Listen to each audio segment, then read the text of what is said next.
So give some kisses. Bye-bye. Say bye-bye, Tito. Bye-bye. Tito. Bye-bye. Tito.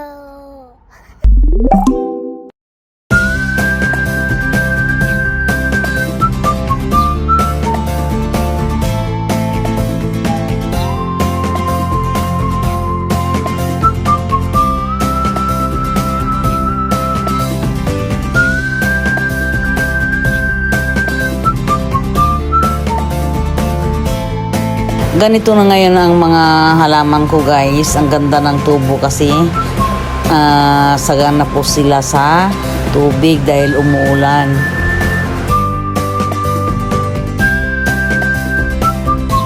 Yun nga lang, naglulumot na po ang aming mga flooring, guys. Kaya ang gagawin naman natin ngayon ay mag-hire na naman ako ng maglilinis. Magpapabras po ako sa mga sahig dito sa may garahe namin at palilinisan ko na rin po yung aming ano bang tawag dito, gate. Ganda na rin po ng tubo ng halaman ko po dito sa may gilid po ng gate namin. Ayan, buti na lang po, guys, naisipan ko na putulan ito, kung hindi ang pangit po ng tubo.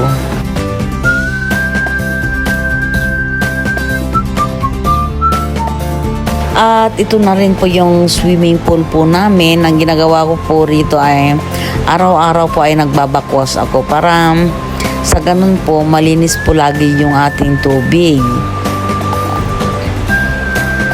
Inyo naman pong pagmasdan ng aming bamboo, napaka-healthy po nila. Kasi ang ginagawa ko po, nilalagyan ko po yan ng natural po na fertilizer. Bali, nagpapabulok po ako ng kanin, tapos yan po ang inilalagay ko sa bawat puno. So, ngayon, guys, umaga na naman po retouch na naman po para sa ating mga nilinisan kahapon kasi may parating po kaming guest ngayon. Ayan, mabuti naman po at may makakasama na naman po ako ngayong araw na ito at lalong-lalo na po may bagyo po yatang parating. Ayan. Bago ang lahat, guys, ay magandang umaga po sa inyo lahat. Po. Isang mapagpalang araw na naman po sa inyong lahat. Narito na naman po ang Hinday. Nagbabahagi na naman ng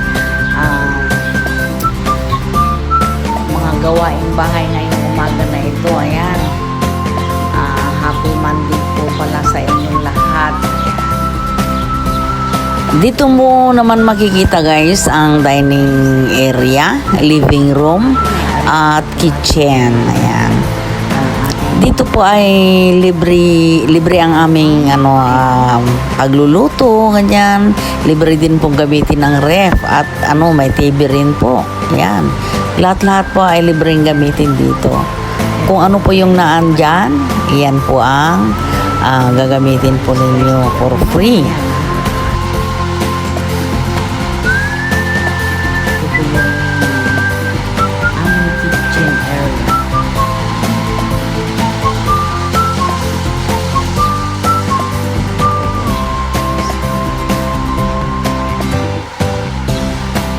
Naman ay aakyat po tayo at magsisimula na po tayo sa ating pagre-retouch po ng ating mga kwarto kasi wala naman pong perfecto, guys, walang perfectong tao. Akala natin ay malinis na lahat-lahat. Akyat naman po tayo sa itaas, guys, at ipapakita ko naman po sa inyo kung ano yung mga nagawa namin kahapon. Ayan, at syempre i-retouch din uli natin para sa ganun naman, guys, ay malinis na dadatnan po ng ating mga guests. Lalagyan din po natin ng pabango yan para naman pagbukas po ng pintuan ng guests ay maganda po yung maamoy nila. Ayan.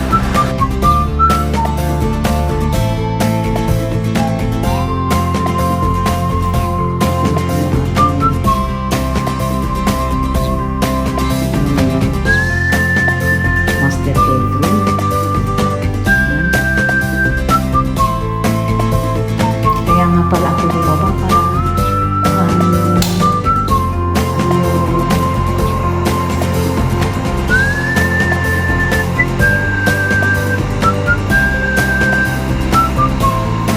guys, medyo may konting dito. Hindi ko kayang maglinis lang sa amin. Sa totoo lang kung matangkad lang sana kami. For maliliit lang po kasi yung mga nakukuha ko eh. Hindi makaakyat sa itaas. O mabigat din po yung ano namin eh, ladder. Yan.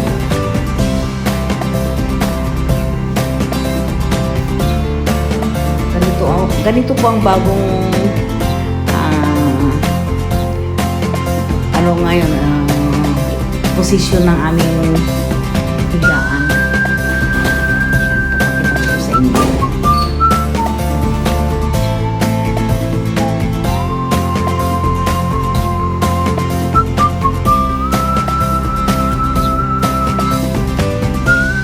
Ito naman po yung pinakasalan.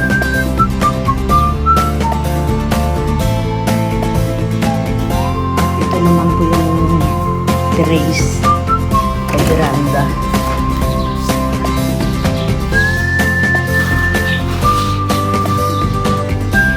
Hindi ko makuha-kuha yung damo na yan guys oh. Kasi masyado na kami sure. Hindi maaabot na kami. Ganito pang view dito sa may veranda guys.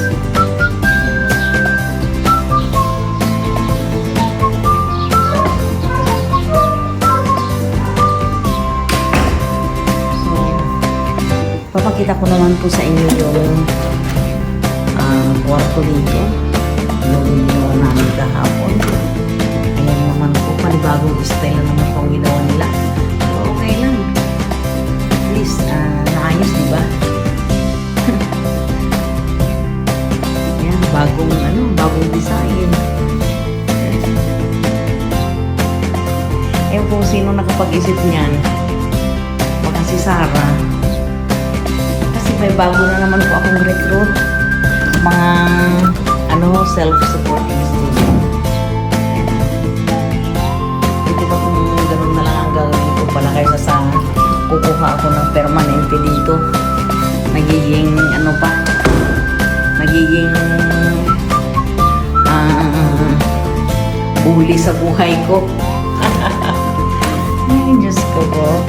Yun nga lang.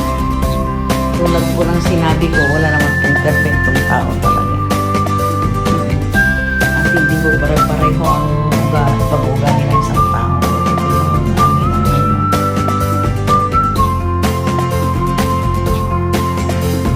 Kwarto. Ano rin ito eh? Aircon din po. Kaya lang yung aming CR ay share. Meron din pong cabinet. Bawat kwarto guys, may cabinet naman dito.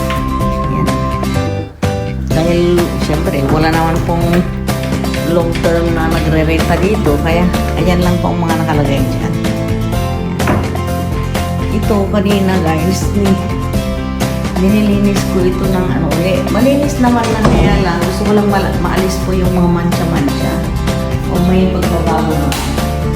Ayan, luminaw naman po yung aming lababo. Ganun din po itong aming CR. Talagang ayaw ko talaga yung ganyan eh. Bumili ako nito. Pero hindi naman siguro agad-agad. Magpapaturo ako kung paano gamitin yun. Kasi yung aking asawa nung araw, nung may turo ko kami, yung rascal welder guys, yun po yung ginamit niya para linisin po yung mga mancha-mancha ng CR kasi dala po ng yan, acid ng tubig. Ayan. Pangit po kasi yung tubig namin nung time na yun. Yung pang madaling lumutin yung niya, yung tangke ng bowl po namin. Ayan. nagmamantya po sa pagka yung nagplaplas siguro doon, dumidikit yung dumi po ng tubig, yan.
Magre-retouch po ng ating mga kwarto, guys.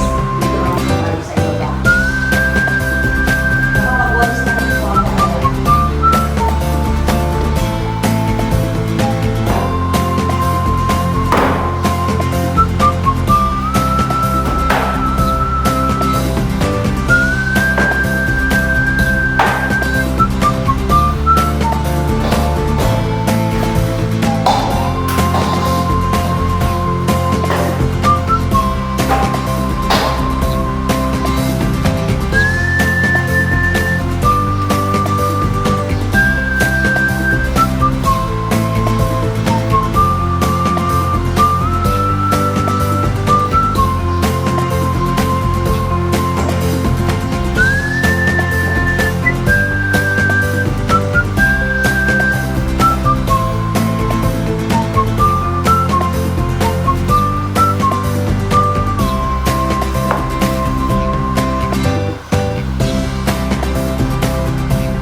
So, ngayon guys, hanggang dito na lamang at sana po ay nagustuhan na naman po ninyo ang bagong shinare ko sa inyo at kung nag-enjoy po kayo guys, ay pa-like, share, comment, and subscribe naman po. Bye guys!